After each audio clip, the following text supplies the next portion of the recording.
So my advice is to just start somewhere, because you can't figure out what you want in a vacuum. And when you do start, the learning curve will be really steep. What you learn in your first endeavor is likely to be useful in ways that you're only going to see later.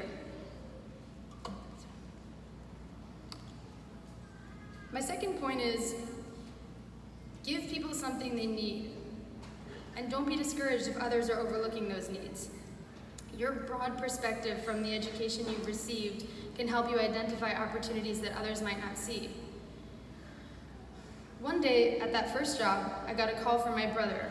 He was planning a party for his 21st birthday, and he needed to send invitations. Every option online is ugly, he told me. He'd put a lot of effort into this party.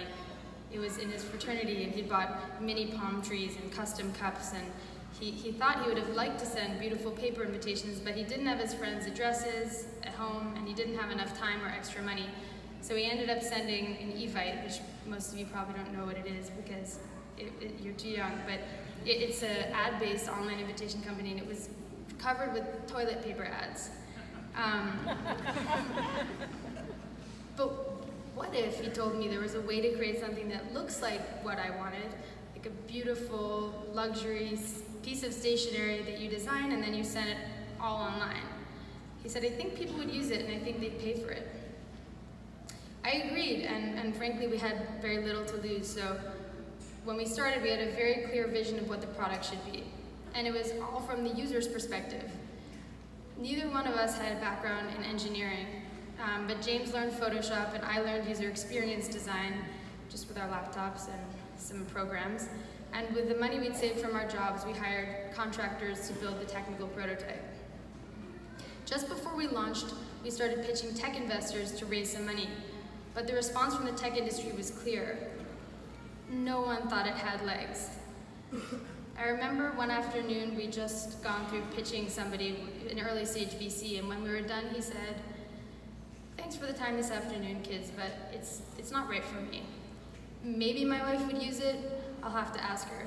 But there is one thing I am sure of, and that's that nobody's gonna pay you for a pretty JPEG, I'm sorry to tell you. And my first thought was, it's not a JPEG, it's a PNG, it's a different file format, but that was not the last rejection. We actually weren't able to raise money before we launched, and we almost ran out of money. A lot of the rejections came from people who were insiders in the tech industry, but who weren't our target users.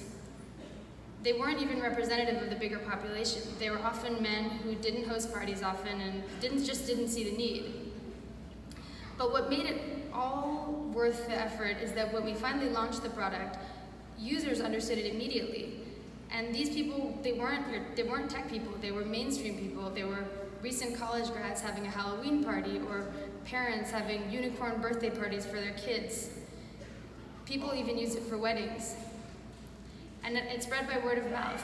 There was no other marketing, and people did pay for those pretty JPEGs.